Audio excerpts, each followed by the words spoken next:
கர்த்தருடைய பரிசுத்த நாமத்துக்கு மகிமை உண்டாவதாக. கர்த்தருடைய நாமத்தினாலே இந்த நாளில் நாம் தியானித்த இந்த 119ஆம் சங்கீதத்தில் 113ஆம் வசனத்தை மாத்திரம் நாம் வாசிக்கலாம். எல்லாத்தையும் நம்ம வாசிக்க முடியாது, தியானிக்க முடியாது.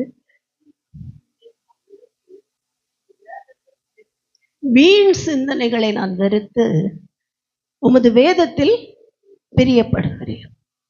இந்த பகுதியிலே நாம் பார்க்கிறோம், சங்கீதக்காரர் எழுதியிருக்கிற காரியங்கள் பொல்லாதவர்களை குறித்து எழுதுகிறார். நியாயம் நீதி செய்கிறவர்களுக்கு தேவன் வைத்திருக்கிற ஆசீர்வாதங்களை எழுதுகிறார். வேதம் எப்படி பொன்னிலும் பசும் பொன்னிலும் மேலானது என்று சொல்லி அவைகளை குறித்து எழுதுகிறார். இதெல்லாம் எழுதினாலும் முதல் ஸ்டார்டிங் என்னது? வீண் சிந்தனைகள்.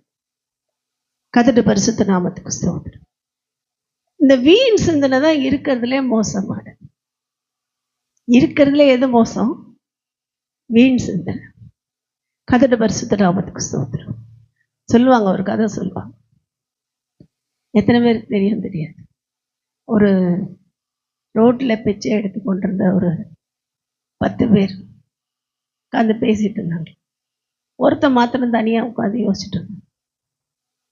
என்னடா யோசிக்கிற? என்ன யோசிக்கிற? ரொம்ப பெருசாக யோசிக்கிற போல. எல்லாருக்கும் கையில் என்ன இருக்கும்? மண் திருவோடு வச்சுருப்பாங்க.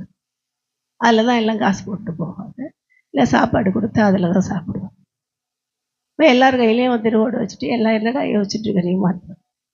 இல்லைடா, நான் என்னெல்லாம் கற்பனை பண்ணேன்னா, இந்த எனக்கு பிச்சை போடுற ஆட்கள் போடுறதெல்லாம் சேர்த்து வச்சு நான் ஒரு பெரிய வீடு வாங்க போகிறேன். ஒரு பெரிய வீடு வாங்கி அந்த வீட்டில் என்ன பண்ண போகிறேன்? பெரிய பெரிய அழகான ரத்தினங்கள் எல்லாம் வச்சு நான் என்ன செய்ய போகிறேன்? என்னோட பீரோவில் பூட்டி வைக்க போகிறேன். இன்னும் அநேக காரியங்கள், பெரிய பொருளாதாரம் உள்ள ஒரு பெரிய மனுஷனாக போகிறேன். அப்படி எல்லாம் ஆனவுடனே நிறைய வேலைக்காரங்களை வச்சுக்குவேன். எனக்கு வேலை செய்கிறதுக்கு நிறைய வேலைக்காரங்க இருப்பாங்க. எல்லாரையும் என்ன செய்வேன்? அப்படி கை தட்டி கூப்பிட்டோன்னே வருவாங்கன்னு சொல்லி கற்பனை பண்ணிக்கிட்டே இவர் கையில் வச்சிருக்க திருவோட்டை கை தட்டுறன்னு உடச்சிட்டாரு. என்னாச்சு? இருக்கிறதும் போச்சு. இப்போ வீண் சிந்தனை என்ன செய்யும்? இருக்கிறதையும் கொண்டு போயிடும். அதான் பிரச்சனை. நம்ம கையில் என்ன இருக்கோ அதுவும் போயிடும். இப்போ இன்றைக்கு தேவன் விரும்புகிறது நம்முடைய சிந்தனையை குறித்த ஒரு தரிசனம் வேண்டும். நம்ம என்ன சிந்திக்கிறோம்? சிலர் அப்படியாக்கி இப்படியாக்கி இப்படியாக்கின்னு எதையும் சொல்லாத. இதெல்லாம் வீண் சிந்தனை. என் சிந்தனை என்றைக்கு சாசுக்கு போகிறதோ அது என்ன செய்யும்? துன்மார்க்க சிந்தனையாய் மாறும், தீய சிந்தனையாய் மாறும். என்னைக்கு பிசாசோட அந்த ஆளுகைக்கு என் சிந்தனையை நான் ஒப்பு கொடுக்கிறேனோ அது என்ன செய்யும்? துன்மார்க்கத்தை குறித்தும் தேவனுக்கு விரோதமானவைகளை குறித்தும் யோசிக்கிற சிந்தனையாய் மாறும். நான் என் சிந்தனை எப்போ ரொம்ப நல்லது தான், நான் நல்லவங்களாக தான் இருக்கணும். சிலர் சொல்லுவாங்க, நாங்கள் கிறிஸ்டினா ஆகலைன்னா என்னங்க, நாங்கள் ஞானஸ்நானம் எடுக்கலாங்க, நல்லவங்களாக தான் இருக்கோம், நாங்கள் யாருக்கும் எந்த தீங்கும் பண்ணல, நாங்கள் இயேசுன்னு சொல்கிறோம், மனசில் நினச்சிக்கிறோம், எல்லா சாமியும் மனசில் நினச்சிக்கிறோம், எங்களுக்கு என்னங்க இருக்குது? நாங்கள் நல்ல சிந்தனை தான் வச்சுருக்கோம், எங்கள் சிந்தனையெல்லாம் நல்லா தான் இருக்குது அப்படின்னு சுயமாக யோசிச்சுப்பாங்க. ஆனால் என்ன நடக்கும்னா, இந்த சிந்தனையை பிசாசு ஆளுகை செஞ்சா அப்படியே மாறிடுவாங்க. ஏன் மாறினாங்கன்னு யாருக்குமே புரியாது. அச்சோ ஏன் மாறினாங்க இவங்க தெரியாது. காரணம் என்ன? இது துன்மார்க்க சிந்தனை. ஒன்று தீய சிந்தனை, யாரையாவது கெடுக்கணும் அடிக்கணும்னு பிசாசு கொண்டு வருவான். துன்மார்க்க சிந்தனை யார் கொண்டு வருவா? இந்த விக்கிரகத்தின் ஆவிகள் கொண்டு வரும். வானமண்டலத்தில் இருக்கிற பொல்லாத ஆவிகள் என்ன செய்யும்? இந்த துன்மார்க்க சிந்தனையை கொண்டு வரும். கர்த்தருடைய பரிசுத்த நாமத்துக்கு ஸ்தோத்திரம். 3வது சிந்தனை என் சுய சிந்தனை, நானா யோசிச்சுக்கிறது. சிலர் பார்த்தீங்கன்னா ஜெபம் பண்ணும்போது அவங்கள பற்றி அவங்களே ரொம்ப பரிதாபமாக நினச்சிக்குவாங்க. ஐயோ நான் பட்ட கஷ்டம், அழுது அழுது அழுது. அது என்னது? அது சுய சிந்தனை. என்னை பற்றி நான் ரொம்ப கவலைப்பட்டாலும் தப்பு, என்னை பற்றி நான் ரொம்ப பெருமையாக நினைச்சாலும் தப்பு. என்ன சிந்தனை வந்துடக்கூடாது? இதுக்கு பேர் தான் மாயமான தாழ்மை. ரொம்ப தாழ்த்துறேன்னு சொல்லி நான் தகுதியே இல்லை, நான் பாவி அப்படின்னு சொல்லி அது மாயமான தாழ்மை.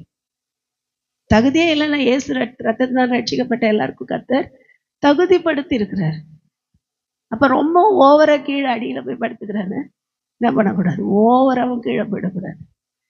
கர்த்தருடைய பரிசுத்த நாம் ஒரு சிலர் நான் இயேசுவின் ரத்த தாழ்மை என்ன போல பரிசுத்தவான் யாரும் இல்லை, ரொம்ப மேலே போயிடுவாங்க. நான் தான் பரிசுத்தம்னு போயிடுவாங்க. இது என்னது? இது பெருமையின் சிந்தனை. இது திடீர்னு இந்த சுய சிந்தனையில இதுவும் வந்துடும், மாயமான தாழ்மை வந்துடும். சுய சிந்தனை மாத்திரம் இருக்கும்போது மாயமான பெருமை வந்துடும். கர்த்தருடைய பரிசுத்த நாமத்துக்கு ஸ்தோத்திரம். திடீர்னு எதையோ யோசிப்பாங்க. ஐயோ நான் பட்ட பாடுகள் எல்லாம் எங்க அம்மா அப்பா கைவிட்டாங்க. பாடுற பாட்டெல்லாம் அப்படிதானே வருது, பைபிள்ல கூட அப்படிதானே இருக்கு. எங்க தாய் என்னை கைவிட்டாலும் தகப்பன் என்னை கைவிட்டாலும் கர்த்தர் என்னை சேர்த்து கொள்ளுவார். உண்மைதான் வசனம், தாவீது பாடினார், உண்மைதான். அவரை அப்படி கைவிட்டாங்க.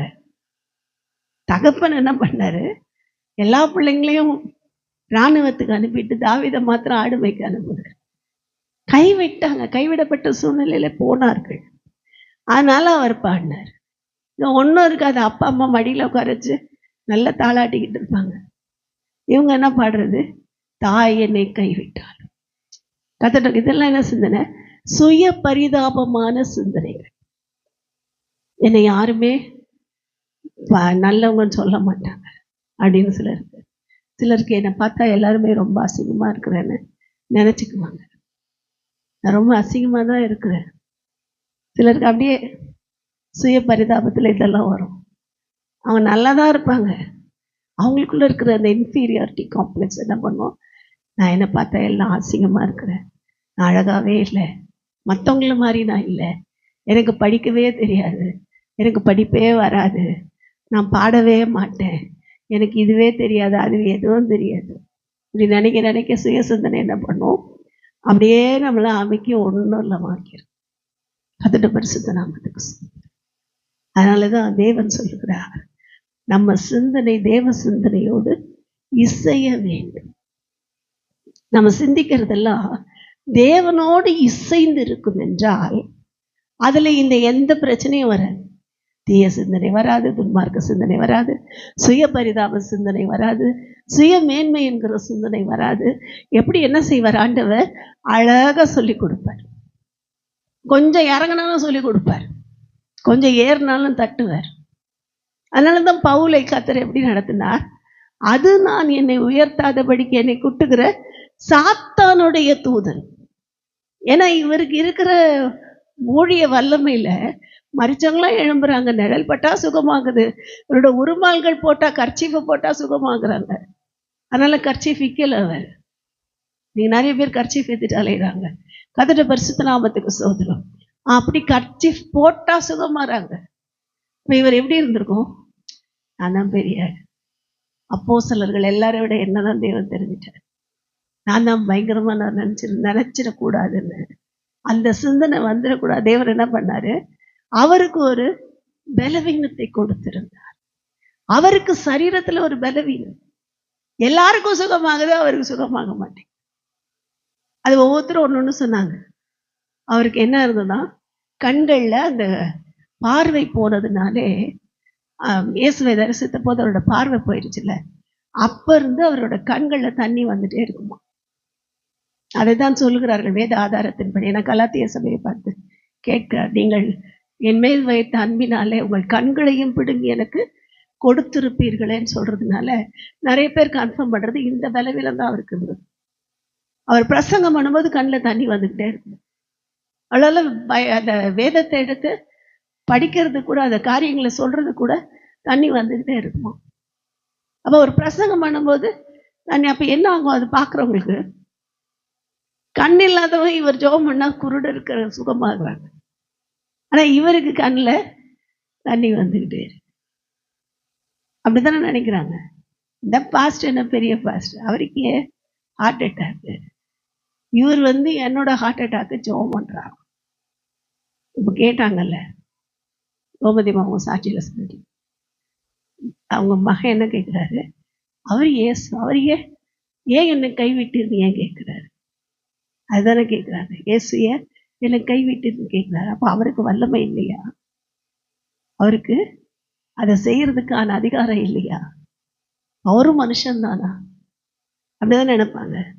ஆனா வேதம் சொல்லுகிறது, அவர் இந்த பூமியில் இருந்த 33.5 வருஷமும் அவர் தன்னுடைய தெய்வத்துவத்தை பயன்படுத்தல, தனக்காக பயன்படுத்தினதே இல்லை.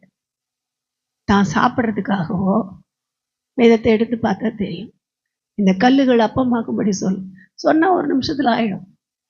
சொல்ல தன்னுடைய 40 நாள் ஃபாஸ்டிங் முடிச்சோன்னா பசிக்குது, கல்லுகள் அப்பமான கடகடன்னு அப்பத்தை எடுத்து சாப்பிட்றலாம், வேலை முடிஞ்சிச்சு.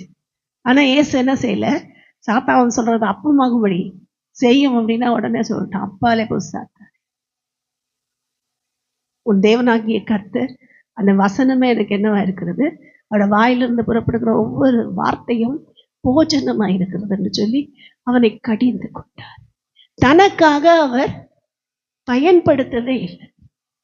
தன்னை பாதுகாத்து கொள்ளும்படி அவர் அந்த காரியங்களை யூஸ் பண்ண, அவரோட தெய்வத்துவத்தை அவர் யூஸ் பண்ணவே இல்லை. ஏன்னா அவர் 100% மனிதனாய் வாழ்ந்து மனித அவதாரத்துல இருந்து மரித்தால்தான் நமக்கு எல்லாம் மீட்பு.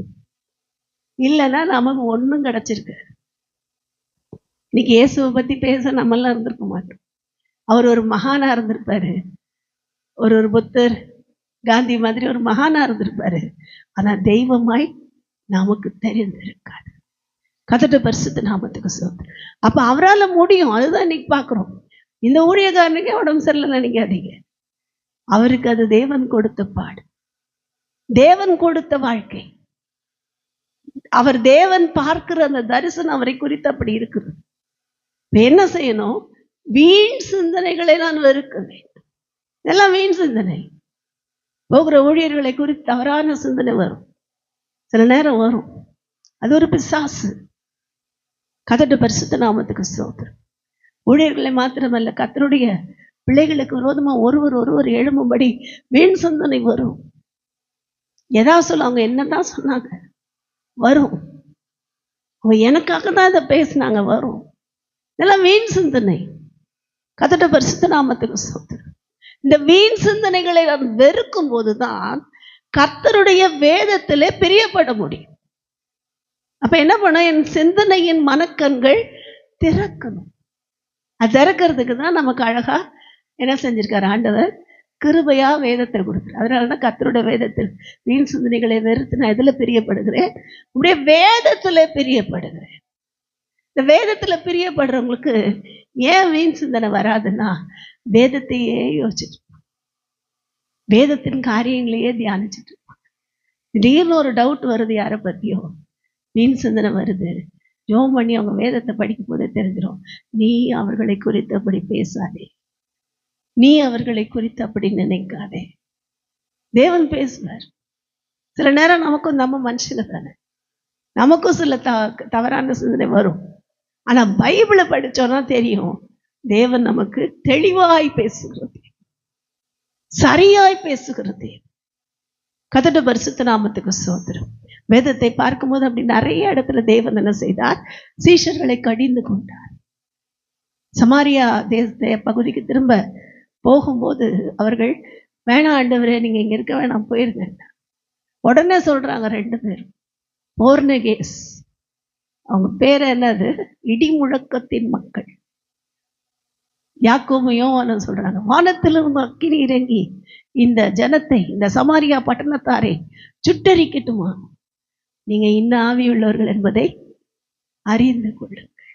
அப்ப 2 காரியம் மனக்கண் திறக்கப்பட, இந்த வீண் சிந்தனையின் காரியங்கள் மறைந்து என்னுடைய சிந்தனையின் மனக்கண்கள் திறக்கப்பட 2 காரியம். 1 வேதம், என்னோட பரிசுத்த ஆவியானவர்.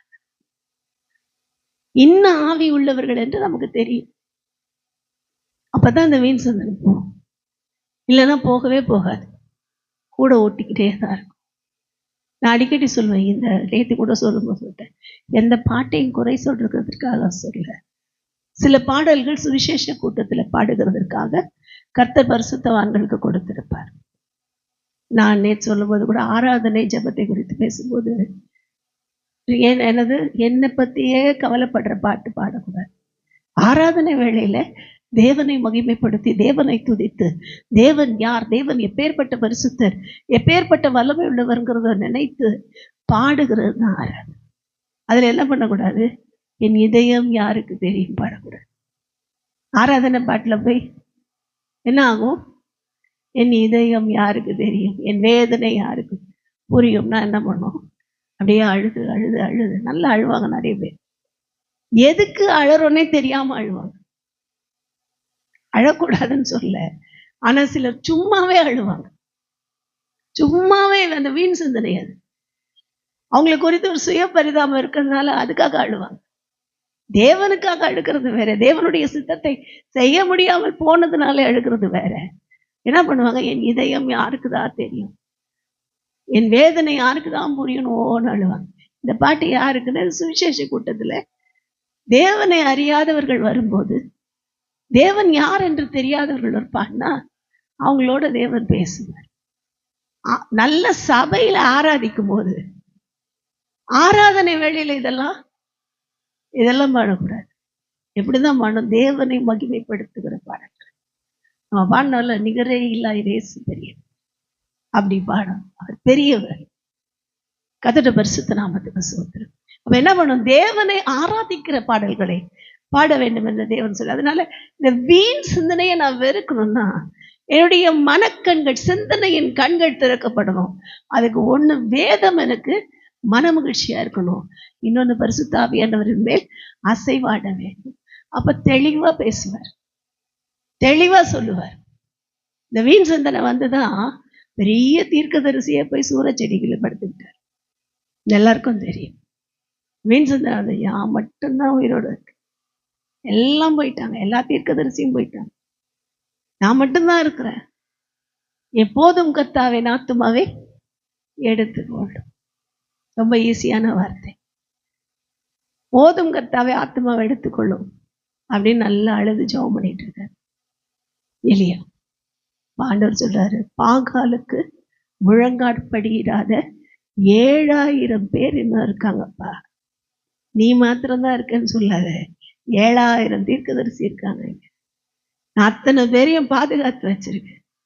இந்த தேசத்திலும் தீர்க்கதரிசிகள் இருக்கிறார்கள், பரிசுத்தவான்கள் இருக்கிறார்கள். ஜனங்கள் சீர்கெட்டு போயிருந்தாலும் பரிசுத்தவான்களை தேவன் என்ன செய்கிறார்? பாதுகாத்து வைத்திருந்தார். கர்த்தருடைய பரிசுத்த நாமத்துக்கு ஸ்தோத்திரம். இப்ப நமக்கு என்ன வீண் சிந்தனை? இந்த மாதிரிதான் சில நேரம் வீண் சிந்தனை வந்து, ஐயோ இந்த பிரபஞ்சத்துல, இந்த உலகத்துல நான் கிறிஸ்டினா இருக்கிறதுனால எனக்கு இது கிடைக்கலையா, அது கிடைக்கலையா. நிறைய நன்மை கிடைக்காது, கவர்மெண்ட்ல கிடைக்க விட மாட்டான் சாஸ். நான் இயேசுவை ஆராதிக்கிறதுனால அவ்வளோ சீக்கிரம் நன்மை எனக்கு கிடைச்சிடாது. ஏன்னா நன்மையான எந்த ஈவும் பூரணமான எந்த வரவும் பரத்திலிருந்து உண்டாகி ஜோதிகளின் பிதாவின் இடத்திலிருந்து வரும், மற்ற எந்த இடத்துல இருந்தும் வராது. இப்ப இது கூட வீண் சிந்தனை தானே. எனக்கு அந்த அதிகாரி எனக்கு இதை செய்வார், அவருக்காக இல்லை, எந்த அதிகாரியும் செய்ய மாட்டோம். கர்த்தருடைய பரிசுத்த நாமத்துக்கு ஸ்தோத்திரம். நமக்கு மேல இருக்க யாரும் செய்ய மாட்டாங்க, கூட பழகிற ஃப்ரெண்ட்ஸ் செய்ய மாட்டாங்க. எனக்கு எந்த ரெக்கமெண்டேஷனும் வராது, அங்கிருந்து வரும். அங்கிருந்து வர்றதுக்கு என் சிந்தனை எப்படி இருக்கணும்? சரியான தெளிவான சிந்தனை, தெளிந்த புத்தி உள்ள சிந்தனை, தேவனை தரிசிக்கிற ஒரு சிந்தனை, தரிசனம் உள்ள ஒரு சிந்தனை, எனக்கு ஏன் என்னை அழைத்தார் என்கிற தரிசனம் இருக்கிற சிந்தனை. இந்த சிந்தனையின் மனக்கண்கள் திறக்கப்பட்டவர்கள் தான் தேவ வெளிப்பாடுகளை பெற்றார்கள். அதனாலதான் ஆவியானவர் இன்னைக்கு பேசிட்டு இருக்காரு. நம்ம சிந்தனைகளை குறித்து அதிக ஜாக்கிரதையா இருப்போம். நமக்கு விரோதமா செஞ்சாங்களா, முடிஞ்சு போச்சு, திரும்ப அதையே சிந்திக்காது, விட்டுருங்க, தூக்கி எரிஞ்சிருங்க. அதெல்லாம் செஞ்சா செஞ்சு முடிஞ்சு போச்சு. ஏதோ ஒரு தரம் பேசுறேன் பரவாயில்ல, அதையே யோசிக்க வைப்பான் சாஸ். ஐயோ இப்படி ஆயிடுச்சு, அப்படி ஆயிடுச்சு, அப்படி ஆயிடுச்சு, அப்படி ஆயிடுச்சு, இவங்க நல்லா இருக்காங்க, அவங்க நான் மட்டுங்க. இல்லை இல்லை, சிந்திக்காதீங்க. இந்த சிந்தனை வேண்டான்னு கர்த்தர் சொல்றார். இதை சிந்திக்கும் போது என் தேவன் எனக்கு செய்ய போகிறதை நான் தடுக்கிறேன்னு அர்த்தம். வீண் சிந்தனைகளை நான் வெறுக்க வேண்டும், கர்த்தருடைய வேதத்துல நான் பிரியப்பட வேண்டும். வீண் சிந்தனைகளை நான் வெறுத்து கர்த்தருடைய வேதத்துல பிரியப்பட்டு பரிசுத்தாவியில நிரம்பும் போது என் சிந்தனை நான் ஆராதிக்கிற தேவன் இன்னார் என்று அறிந்திருக்கிறேன். அந்த அந்த ஒரு பெரிய தைரியம் வந்துடும். என் கண்ட தண்ணி வந்துக்கிட்டு தான்ப்பா இருக்கு, நான் ஊழியம் செஞ்சுக்கிட்டு தான்ப்பா இருக்கேன், நீ பேசுறவன் பேசிக்கிட்டு தான்ப்பா இருப்பேன், என் ஊழியத்தை கர்த்தர் நடத்துவார். நான் செய்கிற ஊழியத்தை எத்தனை போய் எழுதினாரு, எங்க கண்ணில் தண்ணி வந்துருக்கிற மனுஷன் இத்தனை நிருபமும் அவர் தான் எழுதினார். இன்னைக்கு நம்ம படிக்கிற ரோமருக்கு எழுதின நிருபம், கொரிந்தியருக்கு எழுதின நிருபம், கலாத்தியருக்கு எழுதின நிருபம், எல்லா எபேசியர், தீமோத்தேயு, தெசலோனிக்கேயர் எல்லாம் அவர் எழுதினார். அன்னைக்கோட முடிஞ்சிடல, எழுதின இந்த வெளிப்பாடுகள் இத்தனை 1000 ஆண்டுகள். எத்தனையோ கதை புக் வருது, நாவல்ஸ் வருது, எல்லாம் எழுதி கொஞ்ச நாள்ல போயிடுது. 10 வருஷம் 20 வருஷம் 100 வருஷம் கூட இருக்கும். ஆனா நாம் ஆராதிக்கிற தேவன் கொடுத்த இந்த வேதம், இதில் இருக்கிற பவுலின் நிருபங்கள் எத்தனையோ 1000 ஆண்டுகளாய் தேவன் இன்றைக்கும் நமக்கு உபயோகப்படுத்துகிறார். இந்த வீண் சிந்தனையை வெறுத்த மனுஷனை பாருங்கள். நாமும் அப்படிப்பட்ட ஒரு ஆசீர்வாதத்தை பெற்றுக்கொண்டு இந்த நாளில் நம்மை அர்ப்பணிப்போம். கர்த்தர் தாமே நம்மை ஆசீர்வதிப்பாரா. ஆமென்.